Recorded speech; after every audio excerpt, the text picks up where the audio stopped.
welcome back to another episode of JP and the Beans Talk. You bet. We are here. We are back again. The energy is palpable in the gym. Absolutely. Oh, weights are getting thrown around, dropped recklessly. People are grunting unnecessarily. It's just a great gym atmosphere. I'm just still reeling at the word palpable. No idea what it means. We're dropping means you can feel it. It's an intangible thing that becomes I've heard tangible. It before. I've heard it before. Feel free to use it with a friend. Yes, I always pretend to know what it is. Exactly. I just like, yeah, and no, nothing. See, okay, that dynamic, pretending to know what a word means, let me tell you, really well practiced in my life. Not specifically in the vein of pretending what a word means. So I grew up with an English teacher for a father. Okay.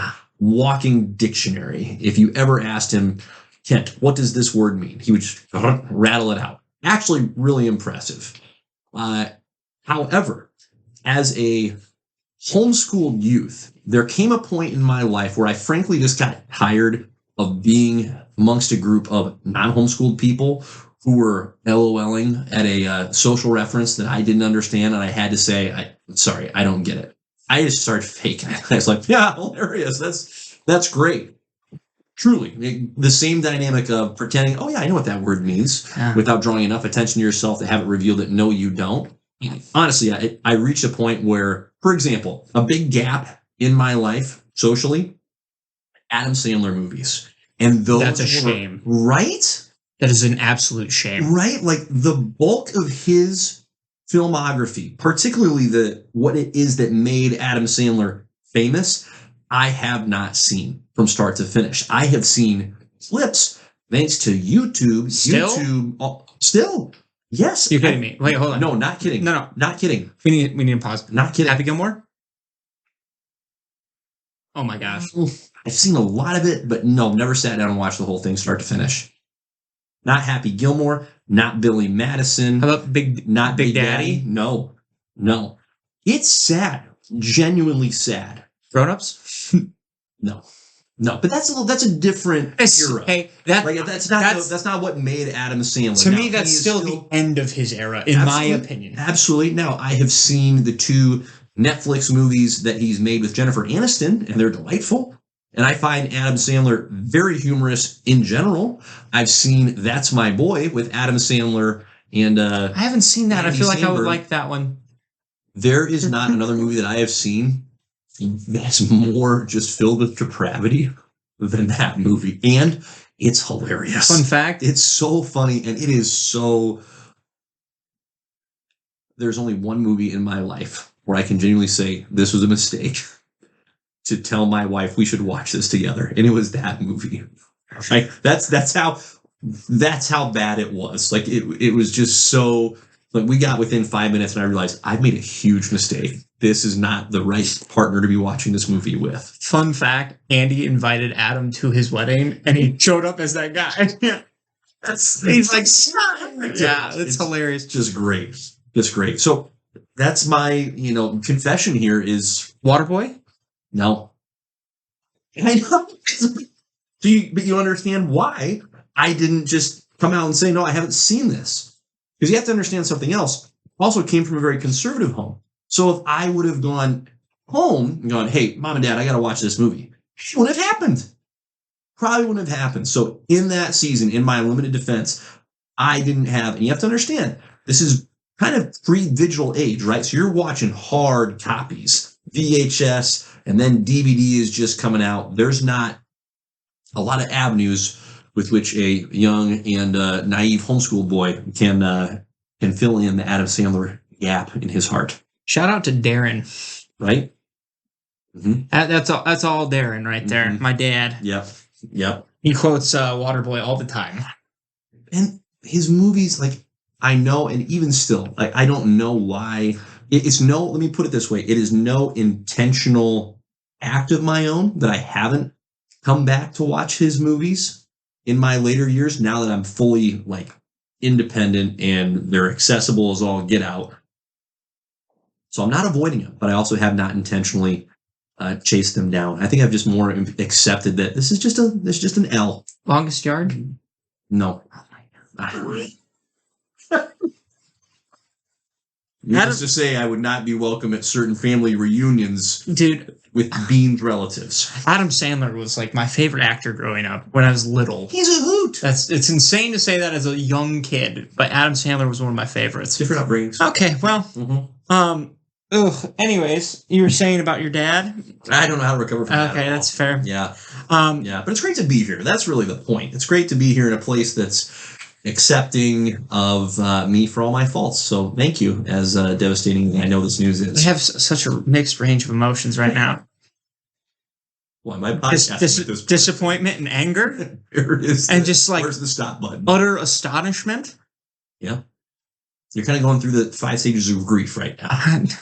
Yeah, but they're going back and forth though. Yeah, a lot of boomeranging. Well, anyways, I don't know where to go with that. Well, we're going to talk about some other things. Yes. Fortunately, we're not supposed to be reviewing Adam Sandler movies right now. We're going through the X-Men movies. That's true. Yep. Deadpool and Wolverine is barreling towards us.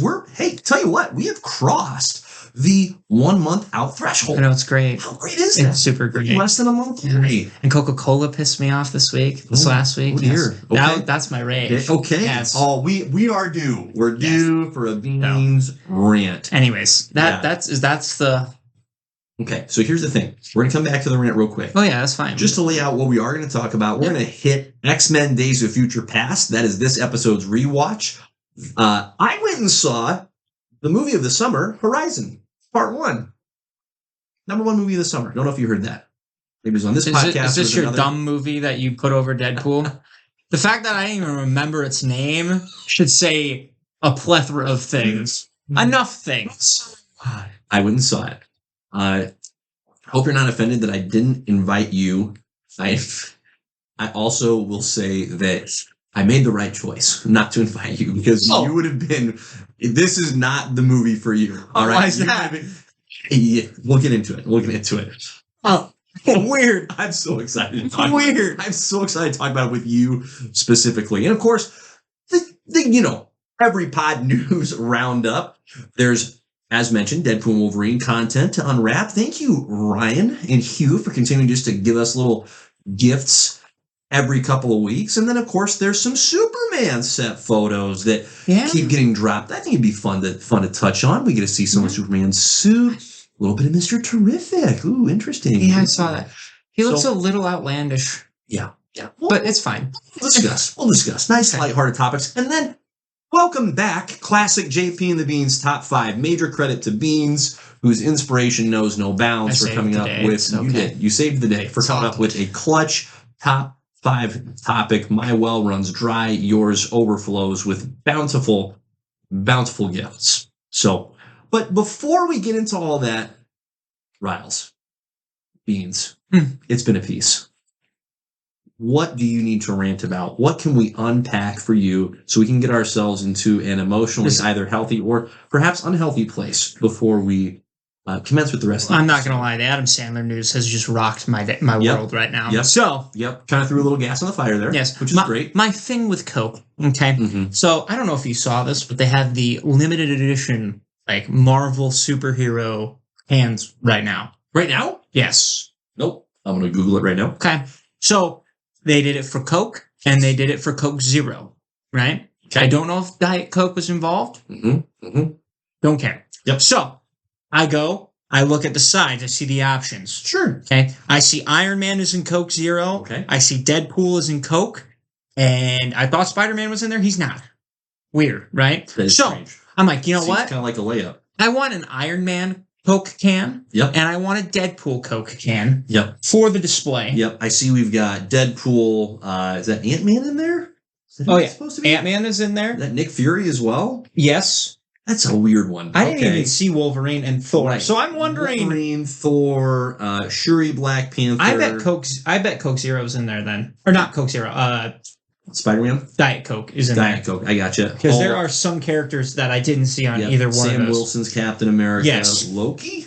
Okay. Yes. Okay. So I go in there. Yep. And I'm like, okay. You go onto the website. Well, no. I go and buy a 12-pack of Coke from the Walmart. Yeah. And said, here we go. Yes. Let's see if we can get an Iron Man. Right. I pull out the first can. It's Shang-Chi. I'm like, okay, that's fine. Pull out the next can. is Shang-Chi. I'm like, It's all the same can? they're all the same character, rather? damn can. Oh, no. I was furious. Oh, no. I was furious because, first of all, it's Shang-Chi, okay? Don't Yeah. get me wrong. The guy's all right, but I don't want one can of him. I don't want 12. So now I have a whole 12 pack of Coke Zero. And by the way, I don't even like Coke that much. It's there. Sure. It suffices. Sure. But to be It's not honest, hitting a particular sweet spot. no, to be honest with you, I get PTSD flashbacks from college because rum and Coke. Anyways, but I digress. Okay. We won't get into that phase of Riley's life right now. We're going to yes. call it the That's My Boy phase. Yeah, that's fair. Yeah. So, I was furious. So then I go back to Walmart. The rest of them there are Shuri Black Panther. Every single one. I'm looking this time because I'm like, I'm not about to fall down this trap again. And I go to Hy-Vee and I found a Deadpool one, thank God. But it took me a couple. Okay? But they had some cool ones. Sure. And I was like, oh, there's Daredevil. That would have been all right. But I've only dedicated the only 3 Marvel characters that I'm going to go all in on. Mm-hmm. Deadpool, Iron Man, Spider-Man. Yes. Yep. I was furious. Mm. So now I got to go find Iron Man at some point. Oh, they're really making you work here. It's stupid. That's pretty frustrating. And I think I'm going to miss Iron Man, to be honest with you. I think I'm just going to miss it because I think it's at the tail end of the whole thing. Okay. Yeah, they're really, effective marketing in the sense of it's making you buy Coke when you probably wouldn't have otherwise, but also just... I was furious. That's more. Now, the can, it's all right. Yeah. It's kind of cool. Yeah. But, like, whatever. My mom, I think, threw out my old Dr. Pepper Iron Man can that had, like, the Civil War Iron Man on the side of it. Okay. It was so cool. Here's what I don't understand. Truly, here's what I don't understand. Why include some of these more obscure characters? Why not? Like, this just seems like such a layup. Put the easy draws with Iron Man, with Steve Rogers, Captain America. Nothing against Sam Wilson, but he's Falcon. That's who he is. I understand in this stage of the MCU, he's currently bearing the Captain America mantle. Great. In the comics, too. He's back as Captain America. Yep. They're both Captain America right now. Steve Rogers is the prime, like I'm just going to say the prime, right? So Peter Parker, Spider-Man Prime. Yeah. I don't get that. Like, that seems what's going to get people to buy that product as opposed to, let's put Nick Fury on there. No one's buying that for Nick Fury. Shang-Chi, I don't think the guy has enough of a draw to bring people in with the Cokes. That just doesn't seem like a real thing. Yeah, see, I think that's all on Marvel. Yeah. Because they're like, we need to sponsor Phase 4 and 5. Yeah. And so, because if you notice, it's not classic looking Loki. It is Loki from the TV show, TVA. Yep. Yeah, weird. Again, just make the layups. Make the layups. But then they have Daredevil and Elektra, and you're like, why Elektra? They don't know what they're doing. No. Too many cooks in that kitchen. All right, well. They did have a Colossus, too. This is why I continue to love Pepsi. Just another reason. 38 exclusive can designs. Yeah. Well, Juggernaut? They do? Okay, we have to do a deeper dive on this. I think you're going to have to do some more research and perhaps deploy a marketing team. Interesting. Well, Riles, let's get into a more thoroughly positive topic that we can all, rally around. X-Men, Days of Future Past. We continue our rewatch of the X-Men films in preparation for Deadpool and Wolverine. And this podcast was blessed with one of the best X-Men movies in the entire franchise, X-Men Days of Future Past. Now, little context, because we like to set the table for understanding, hey, when did this movie take place? What was happening around the time of this movie in superhero moviedom? So X-Men Days of Future Past came out in 2014. So a solid 10 years ago. That is wild to me, by the way, that it's already been a decade. That doesn't seem real. And yet, apparently it is. It is weird. Yeah, that seems too long, but past is what it apparently says it is. Directed by Bryan Singer. So Bryan Singer, back in the X-Men director's seat. Our guy Matthew Vaughn, who provided quite the the kick of fresh life into the franchise with First Class. Gets a writing credit on this one, but he's no longer in the director's seat. And of course, what other movies were coming out at the time? The MCU rolled out Captain America: The Winter Soldier in 2014. Banger. Absolute banger. As we recall, Avengers was released in 2012. So the MCU was really picking up steam and starting to crank out some absolute gems. So just really starting to flex the full extent of its muscles. The Amazing Spider-Man 2 also came out in 2014. Not a banger, but it did exist. I kind of want to watch it at some point just to see it. We Just will. to see in all We its will. darkness. Yeah, we'll do it. But not right now. But we will. Guardians of the Galaxy came out in 2014. Great year for Marvel. Crazy. Great year for Marvel. And then one other movie I want to throw out there, Teenage Mutant Ninja Turtles, also came out. Only noteworthy for its theme song. Okay? The knock knock, you're about to get shell-shocked. Tremendous hook. If you haven't heard it, YouTube it. It's extraordinarily catchy. I will remember to do that. Yeah, it's great. It's truly great. I remember leaving the movie theater, having watched it, and thinking, that movie wasn't very good. But I'm bobbing my head to the theme song. This is great. I swear, for whatever reason, and it doesn't matter what iteration it is, the Ninja Turtles always get a banger of a theme song. It's true. They always get a good theme song. Even the original trilogy. Yes. Vanilla Ice. Go Ninja, Go. That's Yep. That was him. The original cartoon had a phenomenal theme song. Wow, that is a great pull on your I don't know. I don't understand how they do it. Right? Oh, the 2003 one is such a banger. The cartoon I grew up with. Mm-hmm. Go listen to that song. Right.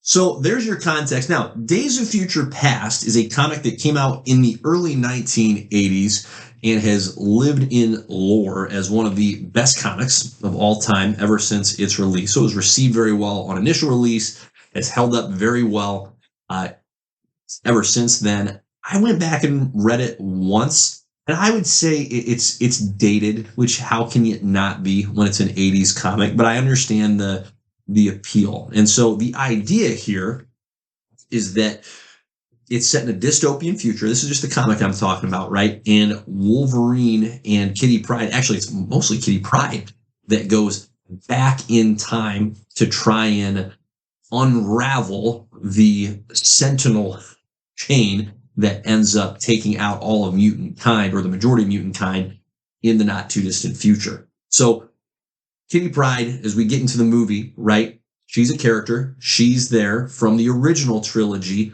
So what are we going to do with Kitty Pryde in this movie? Fascinating that you ask. I remember, just to set the table a little bit more here, I remember when they announced this movie, being simultaneously excited and very, very, very curious as to why they were going down this route and how on earth they were going to pull it off. Because X3 wrapped with mixed feelings, right? And on our rewatch, I think we felt much more positive about it than after the initial release. It's a good movie. It's not bad. It's not bad. But it did tie off that original trilogy. So First Class comes out in 2011, presents a new cast, new timeline, new stage of even history. So it's not set in the present day. And now we're getting this idea of, well, we're going to give you a movie that's set in the future, but also the past, and somehow blend these two cast groups. So I just remember being intrigued. I'll put it that way. What's your recollection of anticipation with this film? I don't remember, to be honest with you. Fair. But whenever it comes to, I'm probably a little skeptical, just because whenever it comes to these movies taking on the names of famous comic storylines, right. I mean, think about Winter Soldier. That one worked out really well. Mm-hmm. Okay, we didn't have that. We didn't know that beforehand, right? Yeah. On how that would go. I didn't know enough about that story. Look at Civil War. I know Civil War pretty well, and that's a very different Civil War. Yeah. Because Civil War in the comics, if you were Team Iron Man, that's weird. Yep. That's not really a good thing to be Team Iron Man in the comics. In that movie, both of them were right in their own way. Mm-hmm. So they made the it movie more honestly, difficult. like, took the premise and did it better than That's the comic, fair. quite frankly.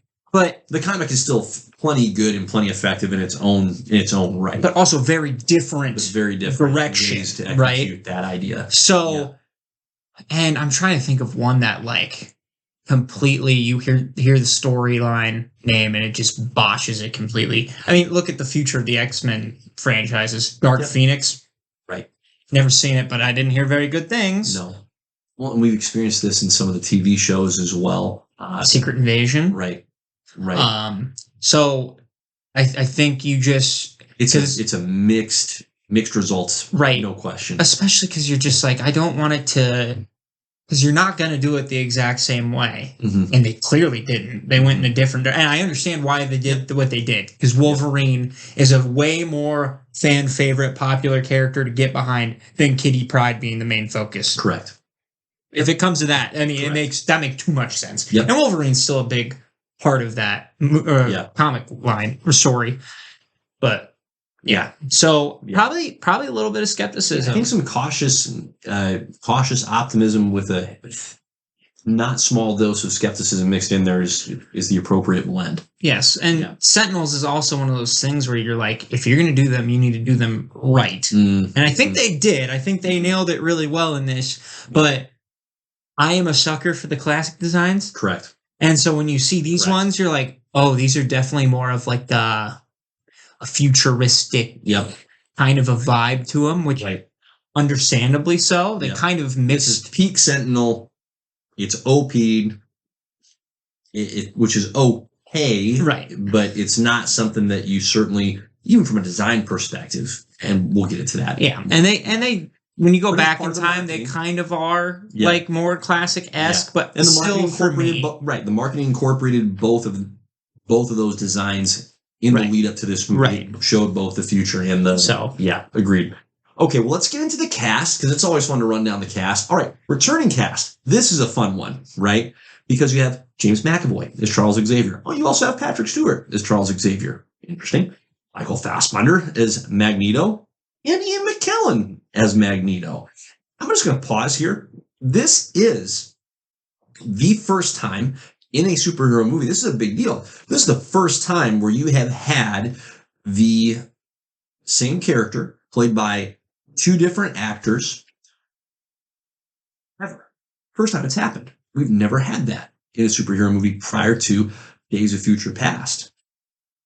True. And so that was part of the appeal here is obviously Patrick Stewart and Ian McKellen were beloved for their time and their execution of the respective roles.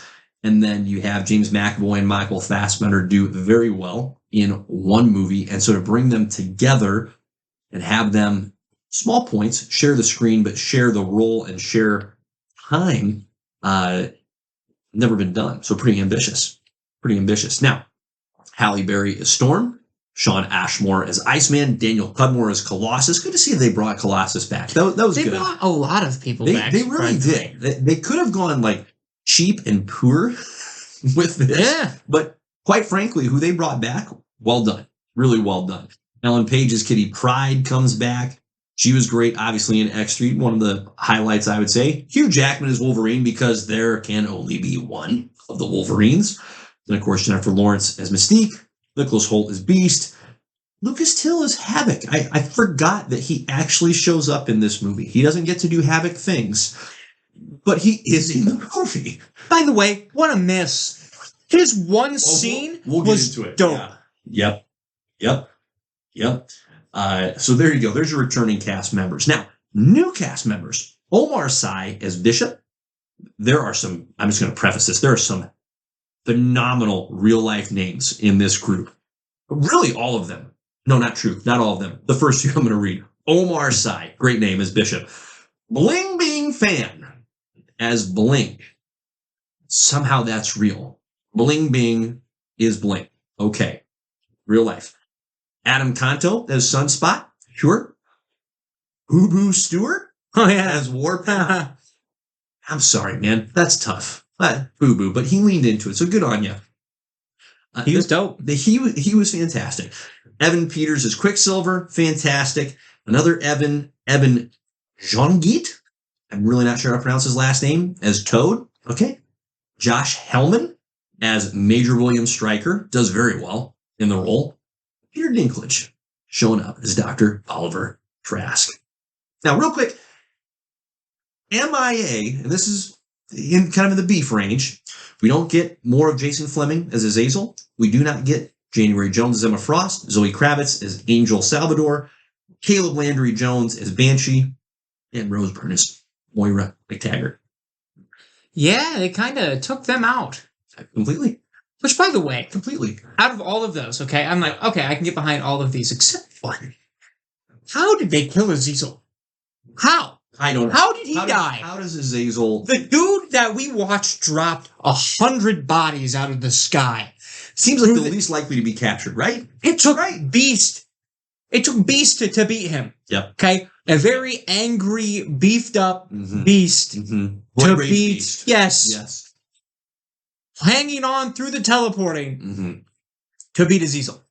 I don't know. Now, I'll say real quickly, I didn't mention a handful of names that are obviously in the very end of the movie, right? So, sorry, but I'm not going to spend all the time on that. I'm just hitting the most noteworthy ones.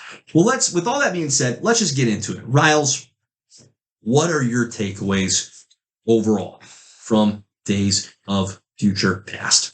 I think one of the biggest takeaways for me, and I talk about it every movie, but I just have not realized how prominent it is. And that's just the relationship between Charles and Eric. Yep. It is done so well throughout this franchise. It is insane. I enjoyed their conversation on that airplane so much. Right. Because they're both right. Now, here's the screwy part. The more I watch Magneto, the more I'm like, he's more right. I'm with him. I get it every time. Yeah. Right? Yeah. So to see Charles struggling, pretty much he doesn't want anything to do with his superpowers. And I think this is where we talked about this off the pod, where you wanted a movie in between. Yep. And I think that is where that would benefit, right? Because there's that gap. Yep. But it also does a really good job at fleshing out the characters that we had such a hard time with in the first three. Sure. Because they do and like I said, I've had enough of Mystique personally, but they do such a good job at fleshing her character out to where she is more worthwhile than in the originals. For sure. And on top of that, too, to see how interconnected she is to both Charles and Magneto. Right. So to have those three kind of be that main focus is kind of crazy. Yeah. So yeah, that was fantastic. And then throwing Wolverine in there, and then they kind of nerf him, right? Like he is the main character in this movie, but at the same time, he's not necessarily the focus. No, which is great. Like he's an anchor point in the sense that he's the connection between the future and the past. But he's not at any point, in my opinion, a distraction, which he could so easily be. It could turn into a Wolverine movie very quickly. And I think they're very intentional to not allow it to be that. It's very much an inversion of the relationship we've become accustomed to seeing Wolverine and Charles Xavier having, where Charles Xavier is supplementary, the elder, the shepherd, like trying to corral Wolverine and give him some guidance. And that relationship is entirely turned on its head because now it's Wolverine trying to give Charles Xavier a hearty kick in the pants of, hey man, get on your butt and go to work. And we finally get a nerf that kind of makes sense. And they still like make it work where it still has its separate benefits from the metal and its separate cons. Yes. Like having the bone claws there is, because it just adds to that moment where he recognizes Stryker too. Because he's like, oh, this is like, oof, I know what's coming. Right. But just to have that, like when he walks through the metal detector and doesn't get pinged, he's like, all right. Like, it's a great scene. And it also still goes to show how powerful Magneto is with Wolverine because, you know, in the previous movies, he's controlling him with the metal in his body. And this one, he's just like, I can still get rid of you whenever I want. And just smokes him towards the end of that scene. So very much I'd say Charles and Eric, I mean, even at the start of this movie, you see that the Correct. war has Both become versions. Yeah. yes, the war has become so impactful that they're like they come back together. Mhm. And even to have that moment where Eric's kind of dying Mhm. and he just has this realization of like, man, all that time we wasted fighting. Can you imagine what we would have done if we would have been together the whole Right. time? Right. Like that It's that a hits beautiful moment. it hits home. Yes. Because you're like, you're Yeah. right. Yeah. You both let your egos get in the way here. Yeah. Well, Yeah. more so Magneto. Like at the end of the day, Charles is right for the most part. But Yep. Yeah. and it just makes me like when we get Magneto back with the MCU, Mhm. I keep praying that Michael Fassbender will just come back and play Magneto for the Right. rest of his life because it's so perfect. But I will raise that flag and wave it around all day long. Yep. But I kind of want them to go down that anti-hero route with him Right. over that villain route because Yep. I think he is so much more compelling as a Mhm. character Mhm. when he is that anti-hero No esque. doubt. Yep. No So- doubt. As opposed to just like the straight villain. Right. Right? Yeah. No question. Because in this, he's still doing what's right in his head, Yep. and you would still, at the end of the day, consider Trask the main villain Correct. Yep. because of what he Yep. even did, right? Right. So, yeah, that's where I'm at with that. You know, That's a great point. No, I just want to rest on that for a moment. Like that is such a phenomenal observation that relationship is so strong, regardless of whether we're watching Ian McKellen and Patrick Stewart in the future, the present, whatever you want to call it, and whether we're watching James McAvoy and Michael Fassbender. Like the fact that between those four actors, you're getting the same, and not just the same dynamic, but the same strength is coming from that dynamic, that everything around them is impacted through, like all their characters that are in their world are impacted by their relationship. That's great storytelling. That's great character building. That's so effective. And there's plenty of things that the X-Men movies, fall into ditches with. That's not one of them. No. That relationship is incredible. they nail it every time. Yeah. And another scene that I really enjoyed is when past Charles is talking to Mhm. the future Charles, Mhm. and he's Yeah, kind that of one like, highlights. yes, kind of just teaching him and training him to kind of like get back on track. Right. It made me Cope with his powers. right, Right. and it made me like want really bad in that movie that same thing for Magneto Mm. to have that conversation with his younger self Yeah, and for just sure. like kind of be like, hey, Don't waste the time. right. Right. Don't waste the time on Don't- this jihad. We did it the wrong way. Yep. Our way is not the right way here. Right. So Right. that would have been really cool to see. Mhm. But No, totally agree. That scene is so outstanding, and it does. I'll go on my little tangent here. The one qualm that I have with this movie is, like I told you pre-pod, and you already referenced, is I wish that there was one more movie before Days of Future Past and after First Class, because it's such a jump from where we leave off with the First Class characters to where we pick up with them in this movie. Not only the fact that time has passed, but so much has changed with their characters. Charles Xavier is walking. He's gone from this really overconfident, borderline hockey version of Charles Xavier in First Class, like just almost too pure at heart, where it's like, dude, you're a little naive here, or a lot naive, to where he's gone from that version to, I want nothing to do with my powers. Screw it. I don't care to be a mutant. I would just rather be able to walk and not hear all the voices in my head. That is such a huge swing. And not only that, but he's taken a crack at having the Xavier School for the Gifted. And it hasn't gone well. So there's a lot that we haven't had an opportunity to see. And so I just wish, and I'm not going to get hung up on it, but I truly wish, perfect world, we would have had one more movie between First Class and this story. Great story in and of itself. It's executed so well. I just wish we could have seen more to lead up to it for the sake of the First Class characters. in a way, they kind of did to him what they did to Luke Skywalker. Yep. where Yep. Skywalker at the end of the original trilogy, Yep. he's filled with hope. He saved Yep. his dad. Yep. He wins. Yep. And then to have that 8th movie where Just chucks the lightsaber. Chuck's the lightsaber, Yep. he's gonna go milk some alien, and it's just like he wants nothing to do with the Jedi Order, and you find out later that he tried to kill Kylo Ren, and you're like, what? This doesn't even make sense. He would never This do is not his that. main character. So just to see like what a fall from grace Correct. for that character. Such a justice. And I shouldn't even say a fall from grace. That's being butchered. They Yep. butchered that character. Yep. Bad. Yep. So somehow it doesn't hinder Charles at this point, and I think they do it justice when Charles has that conversation with Wolverine before he goes in the past, and just be like, "Hey, so I was kind of in a dark place at this point. I'm not doing well. Yeah. So you're gonna have to guide me a little bit to get me back on track. Vietnam was rough. That's as far as like they go into it. Yes, they go as far as they're like, we lost a lot of people to Vietnam. Yeah.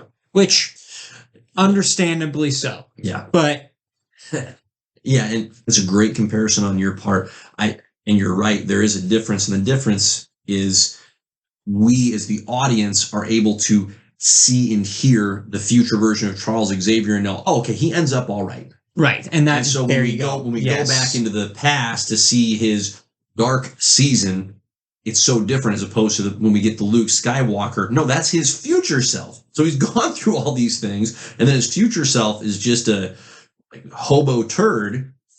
Yeah.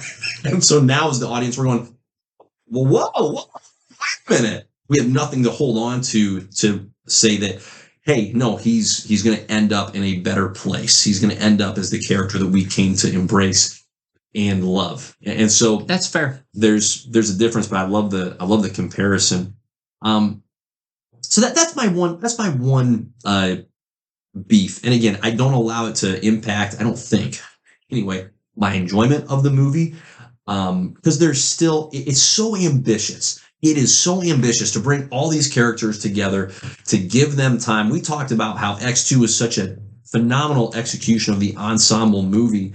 And that's what Days of Future Past does so well, is you have a myriad of characters. And frankly, okay, so I lamented that, hey, we don't get Azazel, we don't get Emma Frost back, we don't get Banshee back, and some others. But the brief amount of time where we get Bishop, that's great. Blink, Sunspot, Warpath. Although I gotta admit, I have no idea what Warpath does other than carrying around knives. I know they say like he spots the Sentinels, but that's all they say about it. I'm just like, can we know more? From what I understand, his senses are all enhanced. So, Right. and then he's got Right. super strength to an extent. That's Yeah. I get him and there's another X-Men, Native American X-Men, and Yeah. those two, I think they are father and stuff. He looks really cool. Like the look is phenomenal. The skill set was just not really fleshed out, other than dude that is willing to jump on a Sentinel with a couple of large, like David Bowie-esque I knives. want to say Thunderhawk. Kudos for the boldness. But I loved those new characters getting sprinkled in, and they didn't end up being a distraction. Now, Evan Peters as Quicksilver gets far and away the most screen time, and he's a delight. He's great. The execution of Quicksilver was fantastic. He should have been in more of the movie. Right? 100%. That's the only thing that really, it's like, wait, you found this guy. He was invaluable. Like without him, you do not break Magneto out. And then you're like, okay, you have a nice day. Go home to mom and we'll see you. You couldn't Tony Stark, Peter Parker him. Aunt May, he's got a scholarship. He's coming with me for a bit. You couldn't. Come on. It would have been totally cool. Well, I also love how like they kind of implied like Magneto was his dad, which is fantastic. Because he's like, oh yeah, my mom knew somebody who could do that. Hit it right on the nose. And Magneto's like, his facial expression is so great because he knows. He's like, yeah. Like it clicks immediately. Yeah, instantly. But like, there's only fear behind his eyes at that moment. But I mean, it would have been so cool too to see like Wolverine after like towards the end of the movie, you know how he's interacting with everybody, to interact with an older Quicksilver, because he already talked about, he's like, Yep. yeah, I know a guy. Yep. So they were friends at one point, or Right. teammates, or knew each Right. other. Yeah. So that would have been a cool little like nod, like, hey, welcome back, kind of a thing. Mhm. But oh yeah, one of the best characters in this movie entirely. It's kind of shocking when you think about it this way, that the amount of X-Men in the past are almost non-existent. And I think obviously they do that on purpose, because that's why Charles is just a broken man. Yep. But like, it's kind of, it's just crazy to me. Like, it still worked. Right. Like, the only X-Men character they had outside of Charles Yeah. was Beast. And Yep. Beast is the only one that survived / stuck around. Yep. No, it's absolutely wild. He was a delight, and one of the strengths of this movie is that each action sequence is really solid. There's varying degrees of, oh, this is incredible and this is good, but none of them, and I appreciate this, and I say this every time, I appreciate it so much when an action movie has good action. There's not a single action scene where I'm going, that's just, we've seen that. They were creative in each instance. You have, which is what part of the appeal of X-Men movies is you have creative, unique, well-defined abilities, and so these characters should be using those abilities in a unique way. And I just love getting to see that unfold. This is arguably, to me, the best way to do super speed. Mm-hmm. Like, they kind of do it in the Flash as well, the same way, but to me it works better with Quicksilver. Yep. So to see that, and then Magneto. How about him lifting a baseball field across town? Pretty good move. To block everyone in. Okay? I know you criticized the bridge thing in X3, but you can't tell me that is not badass. That was better than the bridge. It was badass. Yes. So I forgot about that. Like, I watch him like, oh yeah, he lifts this whole thing up. Yeah. And carries it like it's nothing. And while he's doing that, controlling 8 Sentinels to take over for him. Insanity. Pretty freaking sweet. Also, dope how he took those over. I was just going to say the same thing. Like, he's going, oh, so they made him of plastic? I'll just put some metal in him. That's fine. I love that. That's fine. Yeah. We got a Really nice cool, little railroad really track novel here. idea. Is the rest of the world plastic? No. Okay, found some metal. Hello. Pretty cool. Oh, yeah. Pretty And the cool. casual, like, oh, yeah, JFK was a mutant. I honestly don't know why they did that. I mean, they're trying to justify why he's imprisoned, and to me, it's almost a disservice.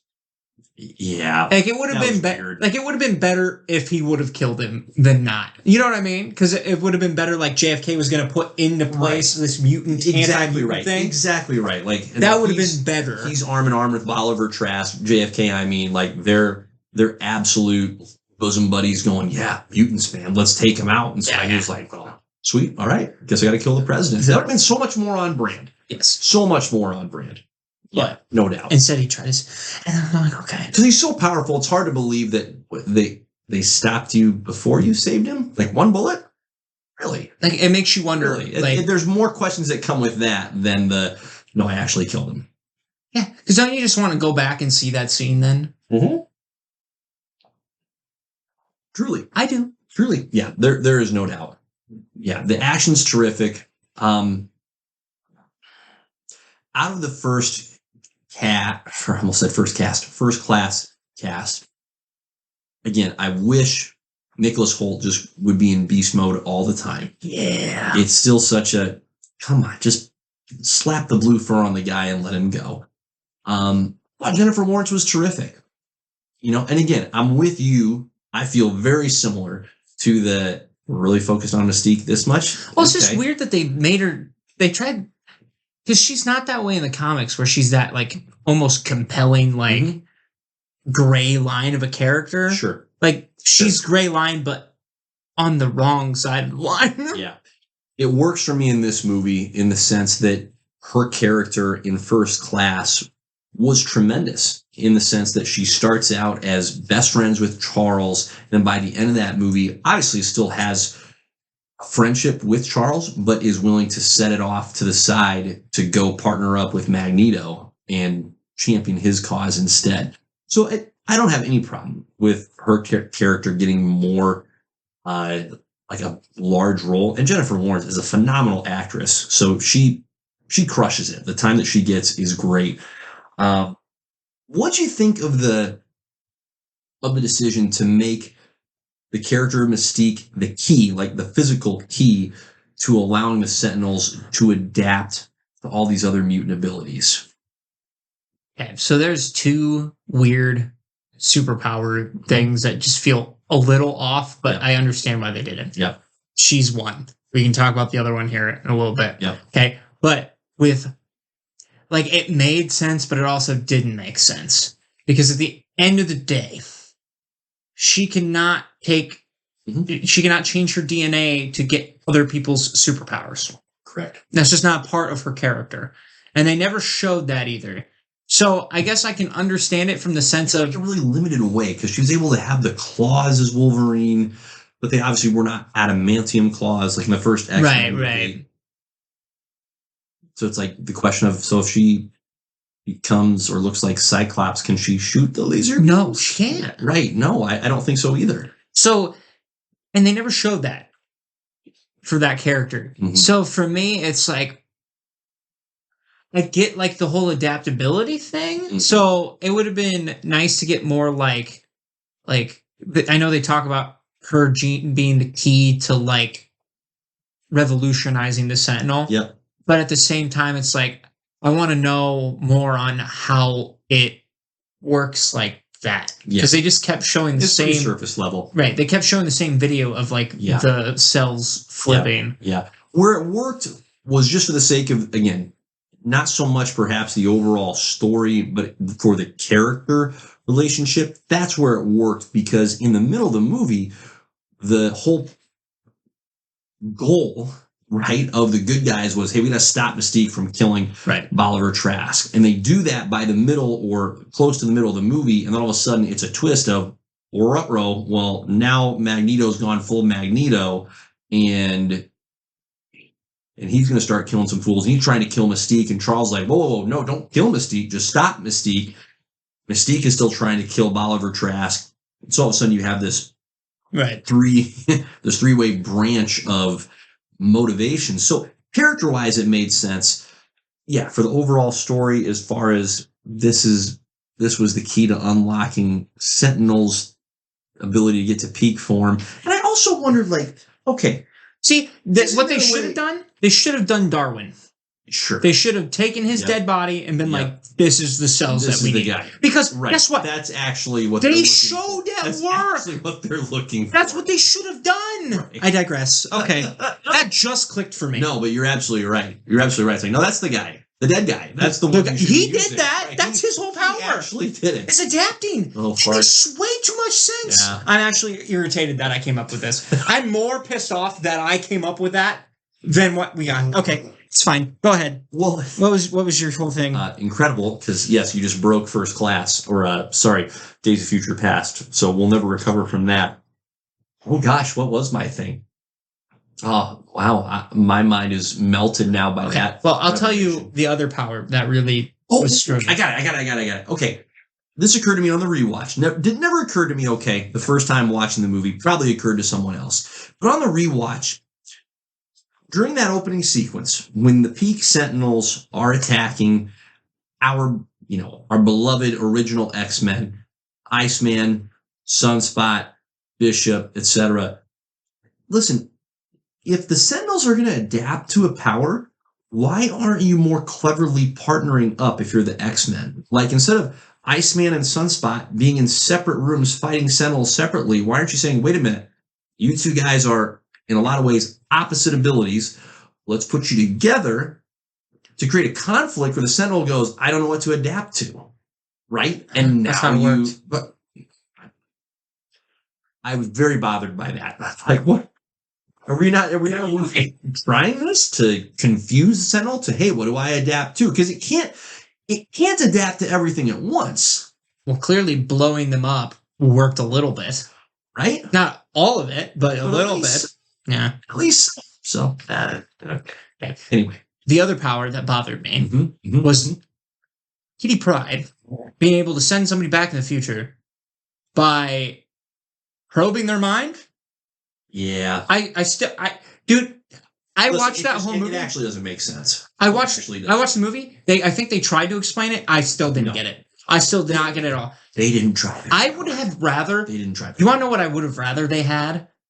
Have a character that can, or either a character that can open a portal to the past, or have some technology in that time period. And here's the key: you use Bishop.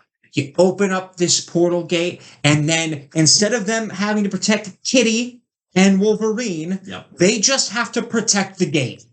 And if the gate closes, they lose, or something like that along those lines, right?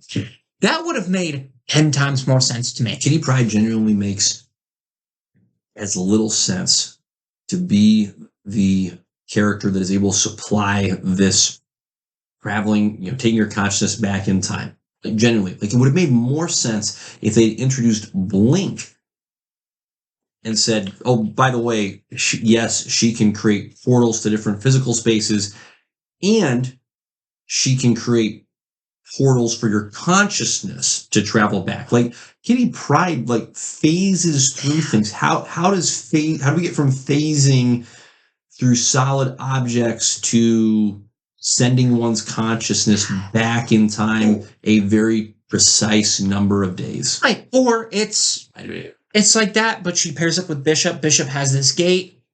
With her abilities, it allows it, but she has to focus on keeping the gate open. And Bishop goes with Wolverine, because I still think you need to bring one X-Men from the future along with Wolverine. Sure. Should have been Bishop. That's just what he does. Time travels. Would have been awesome. Just like Cable. Would have been awesome. Right. Cool character. Bishop's dope. Okay. And that guy looked dope as Bishop. Okay. He looks so phenomenal. Now, they did the power thing kind of weird with the gun, but I digress. Yep. Either way, that would have been dope. Yep. Whatever. Right. Yeah. Okay. Anything else you want to hit on with Days of Future Past? Right. Now, I think I got my two beefs out. Yeah. And we could spend more and more time talking about the movie. It's rich. It's great to understand. It's great to dialogue over and around. And it's very much worth the rewatch. Its strengths hold up on the rewatch. Its weaknesses or its shortcomings are there. But overall, I love the ambition of the movie to bring in, again, this just hadn't been done. And we went bananas, rightfully so, when they did it with the Spider-Men. Oh, yeah, that was crazy. Right. And part of that was just a different marketing strategy, right? It's like, hey, we're not going to tell you ahead of time 100% this is happening. But we all knew. This was still so ambitious, and I think, for the most part, well executed. Now, you got to kind of close your eyes a little bit and go, or just not think, wait, does it work for kids? Doesn't matter. Let's just go with it. Wolverine's in the past. This is awesome. And that's okay to a certain it keeps it does limit this movie in my mind from being one of the best, but it's in, right? So it's not in the Hall of Fame. It's in the Hall of Very Good.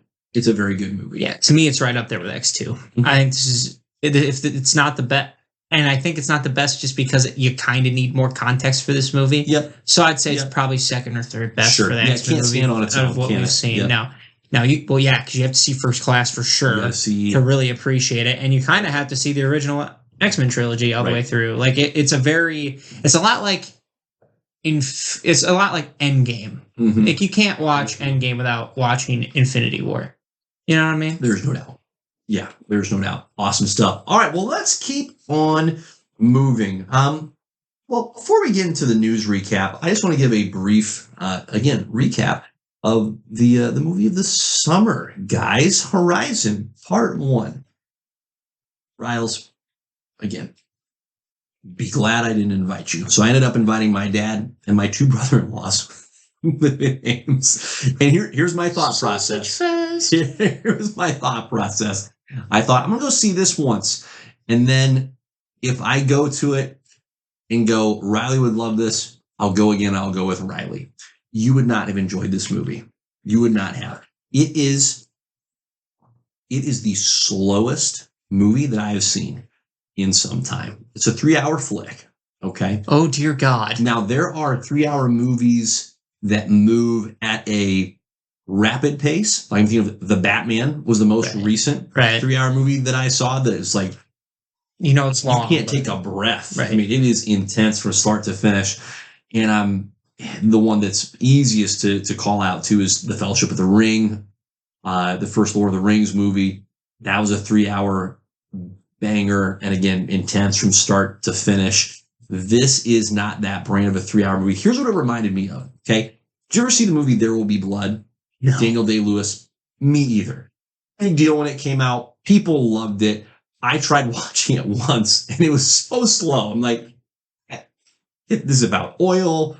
Daniel Day-Lewis is going nuts. Paul Dano, interesting, kind of tying all this together because Paul Dano is the Riddler in The Batman, and he's one of the primary characters in There Will Be Blood. Just a slow-moving movie. And at the time, I'm like, I'm just not into it. I'm not going to watch it. And good friends of mine were like, dude, this is one of the best movies you'll ever see. I gave it one try, and it's like, I'm okay with not watching this. That's okay. I'll miss out this time, guys. I think that's what this movie is going to be for a lot of people. It's very clearly what it's called, a part 1 of more to come. 4. Evidently. 4 parts. So how did they do that? And here's the thing. They haven't yet. So they've filmed parts 1 and 2. Part 2 is coming out in August, right? I believe they're still waiting to see how well these first 2 parts do at the box office before they move ahead with parts 3 and 4. So both being bold and yet somewhat reserved at the same time. Now, I enjoyed it. I can respect the craftsmanship of it. Another appropriate word for it would be deliberate. Okay, it takes its time. It's well paced, but it's not in any kind of a hurry whatsoever. And frankly, it does not need to be 3 hours long. It could have been 2.5 hours, and it probably would have been a better version of itself. But I'm going to hold back some judgment until I get a chance to see part 2 in August, and hopefully parts 3 and 4. So I enjoyed it. I just wanted you to know you're safe. You don't have to go see it with me. I wouldn't go for the sake of the podcast. I would. If I would have bought your ticket, nope. You out of spite. No, I would have told you to eat the ticket. So just wanted to. It's been a good $8 nap for me. There you go. Good $8 nap. It's listen. So if you're going to go see it, if you're listening to this, you're on the fence and you're going to go see it, just set your expectations accordingly. It's going to be deliberate. I enjoyed it. My dad, my brother-in-laws enjoyed it. But it's a sobering movie, right? It's historical fiction. So it's set in the years where the Civil War is just beginning, but it has nothing to do with the Civil War in the sense that we're not seeing Civil War battles. Instead, it's on the Western frontier. And so you have pioneers, Caucasian pioneers, pressing west up against Native American lands and territory. And so obviously conflict ensues. And here was my biggest takeaway. I actually cannot imagine living in that time period and telling the wife and kids, all right, pack it up. We're buying a wagon and we're headed that way where the sun sets. Because it's freaking brutal. Like, yeah, you might make it. You also might not. You also might die a grisly death, and at bare minimum, it's a tough grip. Do you know where you're going? Do you know where you're going to end? Not really. Have you played the Oregon Trail? Right? Actually wild. So, good flick, but very much not a Beans movie. So there you go. We won't spend more time on it than that, but want to bring it up because it doesn't deserve it. Let's get into the news roundup. Yep. Hey, more Deadpool and Wolverine content. What a nice surprise. Really made my day. Isn't that really great? Jazzed my cherries, if that makes sense. What a phrase. I know. Incredible. Just came up with that Good off the dome. Good for you. Jazz my cherries. Huh. Wow, that's going to rattle up in the old skull for a bit. We got to see Sabretooth. Yeah. Okay. Old school Sabretooth. Not the cool one. Sabretooth. But not Liev Schreiber, who did phenomenal as Sabretooth. We got the X-Men Sabretooth. It's true. Wow. Yeah, I'm excited. He looks great. I'm excited. Look, I love Deadpool's interaction with Wolverine throughout that whole process. Yes. He's like, no, they've been waiting for this Hold on. They've been waiting for this for a long time. Let me help you out. And he just takes out all the swords. Oh, it's fantastic. Yeah, I'm so excited for this movie. I can't wait because I want to see who his full team is. Because he's got to have a full team, right? And I hope it's semi-obnoxious, like in the second Deadpool movie, but I also hope they do a little bit more than what they did in the Deadpool 2 movie. Yeah, right.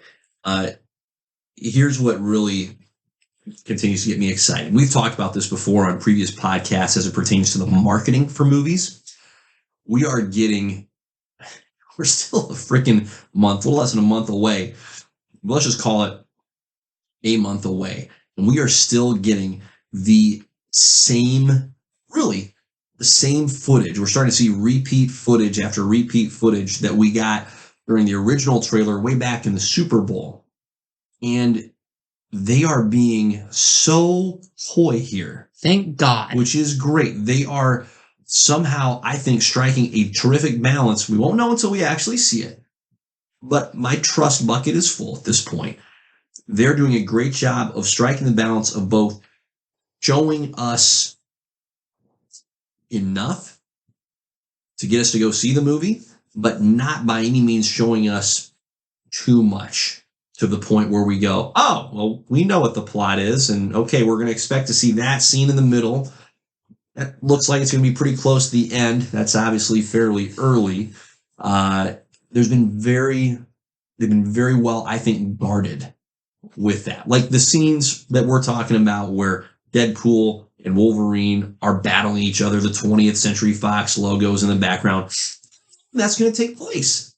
Is that going to be minute 20? Is it going to be minute 45? An hour 30? Something. It could be any number of things. And so I love that. I appreciate that so much about the marketing because as we've said with movies like this, where the hype has been built up, like you don't need to show me something critical. I'm going. And so is everybody else that could possibly be interested in this movie. You don't need to show us your best scene that, oh, by the way, happens at the end. No. Keep that close to your heart. Don't share that. It almost reminds me of the hype for Spider-Man No Way Home. Yes. That's where I think I'm out. Yeah. Or out. That's where I'm at. Right. And so I haven't had that from a movie in a while since Spider-Man. So I am over the moon. It's going to be great. I'm so excited. Yep. 1 month, baby. Did you also, speaking of the marketing, did you see the little YouTube nugget for the Deadpool edition of Aviation Gin? No. Oh, okay. I'll find that and share it with you. It's terrific. If only I drank liquor. Anyways, I still might buy the bottle. Same. I'm not a gin person, but I'm going, that looks terrific. Oh, dude. I genuinely did like it. Yeah. It's a good gin. Right. Good little bit of hooch. It's very smooth. There you go. But there you go. Additional news, we got some Superman set photos. Yes, we did. Field. Obviously, the movie doesn't come out for a whole nother calendar year, so patience is going to have to be the virtue at practice here. It's been a straight-up kerfuffle, and do better, Internet, is what I'm here to tell you, over folks flipping their lids over the state of the Superman suit, criticizing it up, down, left, and right. It's like, who cares? First of all, it is 2024. You have to know the difference between what you see in a set photo and what you see in the finished film product. But even what we saw is not bad. No, agreed. I mean, good God. Like, if you saw set photos from when they were making the Iron Man movies, you'd go, it looks terrible. Well, it's like the whole thing with, like, Wolverine not having sleeves. Like, some people were, like, freaking out the fact that he finally doesn't have sleeves. I could care less about sleeves. If you did, I wanted the mask. We're getting the outfit. Just be happy we're getting. I don't care if there's sleeves or not. It's one of the least valuable things. Right. I don't get that part.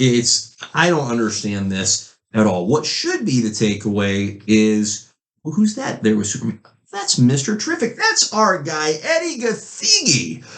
frickin' Darwin, who you mentioned earlier to bring it full circle, still looking good, still very much alive, thank goodness, as Mr. Terrific. I'm pumped for this movie. We talk about ensemble cast, all these various characters. I'm genuinely excited that we're getting a Superman movie that's not just Superman as the only hero. We're getting a multitude of heroes.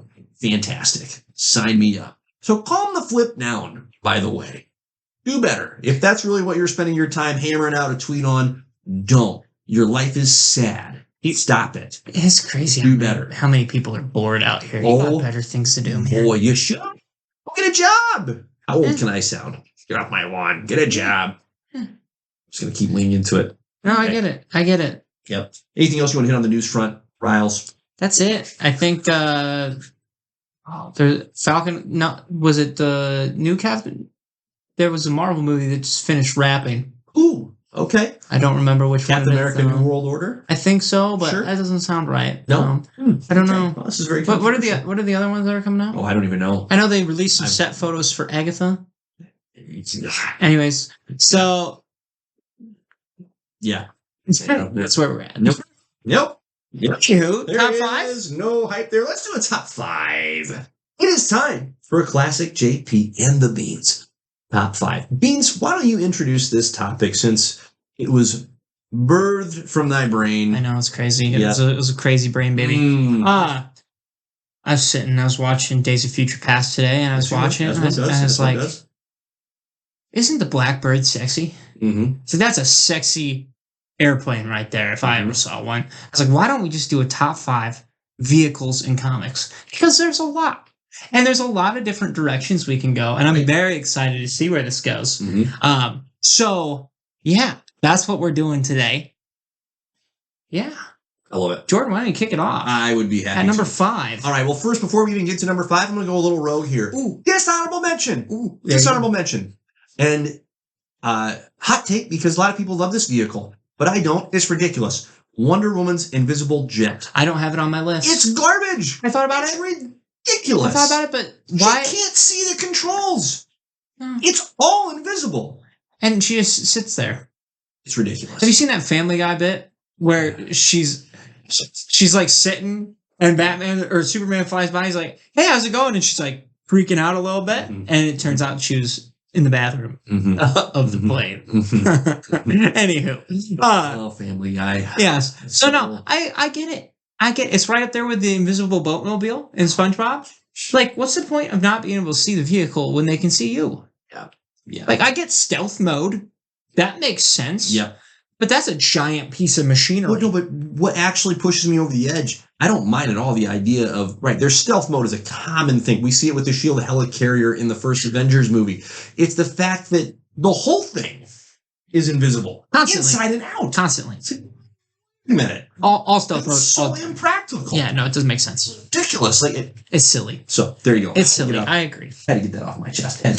Yes. Okay, my number 5, and I love, by the way, the definition of vehicle, because very broad, so allows for all kinds of looseness, which is fantastic. My number 5, I'm going to go with the Green Lantern ring, okay, as a vehicle. I'm stretching the boundaries here. No, it's okay. I just am. The fact that it allows you to fly just while wearing it, that's pretty cool. You can actually, in some cases, teleport with it. That's pretty sick. You can also build your own vehicle. If you're going, I don't want to actually be in too much of a hurry, I would just like a jet ski. Here you go. And you're also missing one of the most essential parts. It is, you can breathe in space. Yes. Yeah. Right? You're not going to die wherever you go. So that's my number 5, the Green Lantern ring. So I have 2 honorable mentions. Okay. One is Obi-Wan Starfighter. Classic. Yeah. Love it. A lot of people are going to pick and this is my only Star Wars pick, honorable mention. Because, everybody's like, oh, the Millennium Falcon, blah, blah, blah. Obi-Wan Starfighter's dope. Okay. My other one is the Beetle from Blue Beetle, the giant bug. Right. Purely out of the fact that it looks ridiculous, but it's awesome. Okay. My number 5 is Megazord. Specifically, the T-Rex one. Wow. Because it's great. Awesome. Awesome. You know how awesome it would be to just drive a T-Rex? Yeah, that's not bad. And then, it assembles into a big robot as well. But it's awesome. That's my number. It's a great combination. My gosh, It's yes. a great combination. Yes. Number 5. Good for you. Number 4, out of pure nostalgia purposes, I got the Turtle Van. Yeah. Yeah. Yeah. It's just a classic. Like, I had the one. Well, I didn't have that one. You want to go with the Turtle Blimp? Because that's kind of a low key, but also very cool. I don't know the Turtle Blimp. No. Oh, okay. Okay. No, from when I was a kid, I always wanted the Turtle Van. Yeah. But I never got I got Raph's motorcycle from the Turtle Van, and it would shoot a missile, but it was like a pop can on a stick. Yes. Which is hilarious. But like, I always wanted the Turtle Van because it could shoot like sewer lids. Right. Right. Is lid the right word? You know what I'm saying. I know what you mean. I know what you mean. Tops of sewers. Yep. Yep. That's dope. That's incredible. Cool weapon. So that's my number 4. That's really great. My number 4 is going to be Flash's Cosmic Treadmill. Okay. Now, another unique vehicle of sorts here. Also, we went in completely different directions. We did. Hilarious. We did. It easily looks the worst. Like, aesthetically, least impressive, least original. It's just a treadmill. It's just a treadmill, except for the very key fact that you can jump around in time via the cosmic treadmill. You can go from one universe to another. So for all of its woes, its aesthetic woes, it has unparalleled functional ability. So Flash's Cosmic Treadmill is my number 4. All right. My number 3. Gosh, you gotta be careful which direction I go here. I'm gonna go with the Fantastic Car. Okay. Really unique piece of work here. And in the sense that, listen, as a family man myself, I appreciate vehicles that allow the family to come together. That's great. You know what else I appreciate about this vehicle? When it's time for the family to be apart, you can be apart. So it can do both. Yes, you can ride in the minivan, and then when it's like, good Lord, can you just quiet down back there? Press of a button, you're off on your own. I just appreciate that it started off really cheesy. Yep. And then you did that, and I was like, oh, thank God. It is, that's my number 3. Fantastic Car. Okay, my number 3, because this one should be on everybody's list, Okay. the Batmobile. Well, yeah. Number 3. Yeah. Now, Interesting.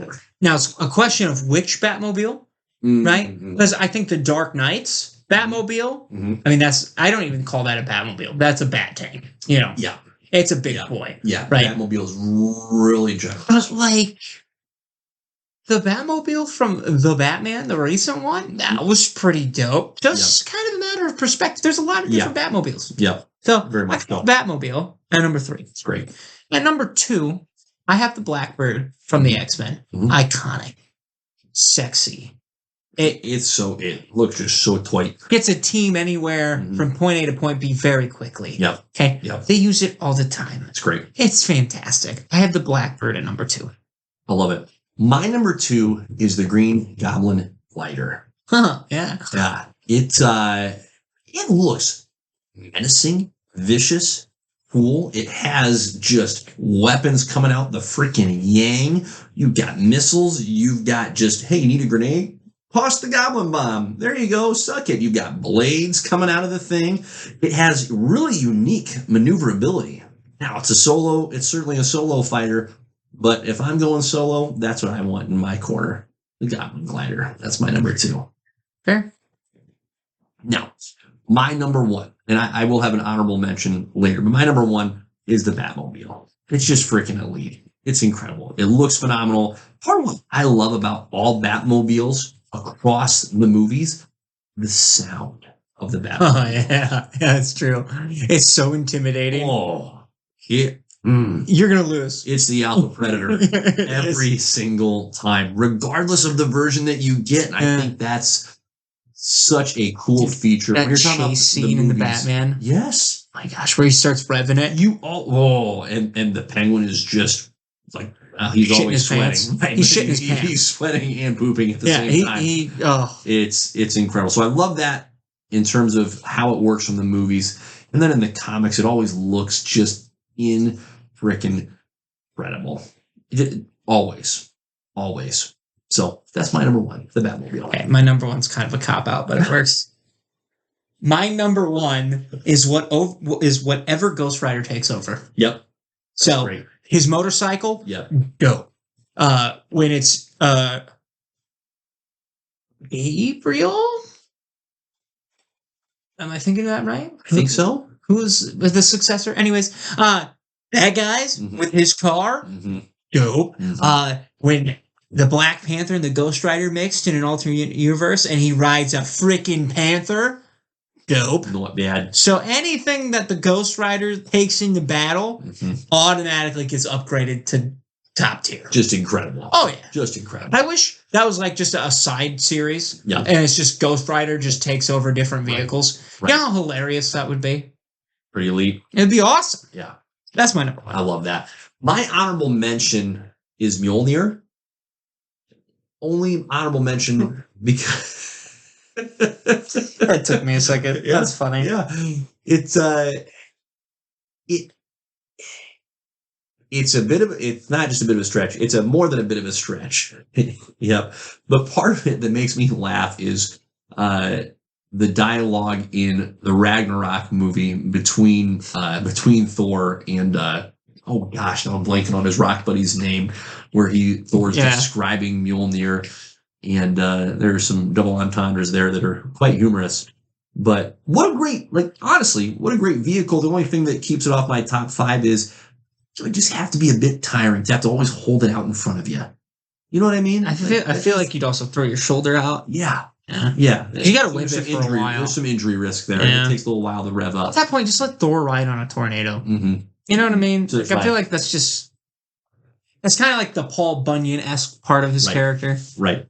Yeah. It looks great when he does it. I just don't think I really enjoy it. So there you go. Mjolnir. Honorable mention.